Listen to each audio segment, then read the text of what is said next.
সবচেয়ে অন্ধকার জগতের মানুষের হাতে যখন পৃথিবীর সবচেয়ে পবিত্র কোনো নিদর্শন গিয়ে পৌঁছায়, তখন ইতিহাসের পাতাগুলো থমকে যায় বিস্ময়করভাবে। ৭ বছর আগে রহস্যজনকভাবে মৃত এক মার্কিন ধনকুবেরের ব্যক্তিগত নথিপত্র যখন একের পর এক খুলেছে, তখন বেরিয়ে এসেছে এমন এক তথ্য যা বিশ্বাস করাও দুর্বিষহ। মক্কার মরুভূমি থেকে শুরু হয়ে দুবাইয়ের অভিজাত পাড়া হয়ে সেই গল্পের শেষ হয়েছে আটলান্টিকের এক নির্জন দ্বীপে, যেখানে ঠাঁই পেয়েছিল কোটি কোটি মানুষের চোখের পানি আর প্রার্থনার সাক্ষী হয়ে থাকা এক খণ্ড পবিত্র বস্ত্র। যুক্তরাষ্ট্রের বিচার বিভাগ সম্প্রতি প্রকাশ করেছে কুখ্যাত যৌন অপরাধী জেফ্রি অ্যাপস্টেইনের গোপন নথিপত্রের নতুন কিস্তি। সেখানেই উঠে এসেছে পবিত্র কাবার গিলাফ বা কিসওয়া পাচারের চমকপ্রদ তথ্য।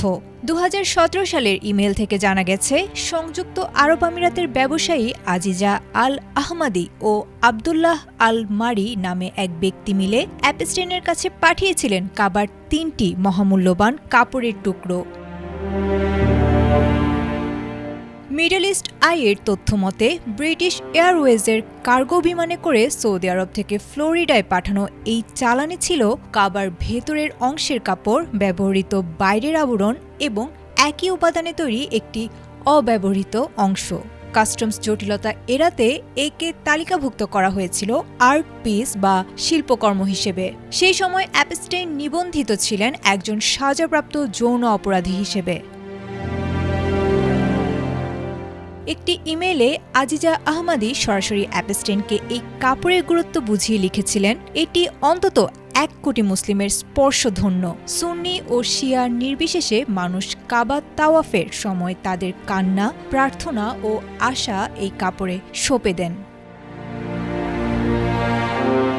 তবে কেন এবং কোন উদ্দেশ্যে এই পবিত্র নিদর্শনগুলো একজন কুখ্যাত অপরাধীর কাছে পাঠানো হয়েছিল তার উত্তর এখনও অজানা। কেবল কাপড়ের চালানেই শেষ নয়, নথিতে দেখা গেছে হারিকেন ইরমার পর অ্যাপস্টেইনের ব্যক্তিগত দ্বীপে তাঁবু পাঠানোর প্রতিশ্রুতিও দিয়েছিলেন ওই আমিরাতি নারী।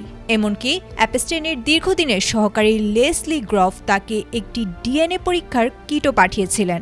একই সময়ে এফবিআই এর নথিতে দাবি করা হয়েছে, অ্যাপস্টেইন তখন কাজ করতেন ইসরায়েলি গোয়েন্দা সংস্থা ও সাবেক প্রধানমন্ত্রী ইহুদ বারাকের ঘনিষ্ঠ সহযোগী হিসেবে। পবিত্রতা আর অপরাধের এই মেলবন্ধন এখন আন্তর্জাতিক মহলে নতুন এক রহস্যের জন্ম দিয়েছে।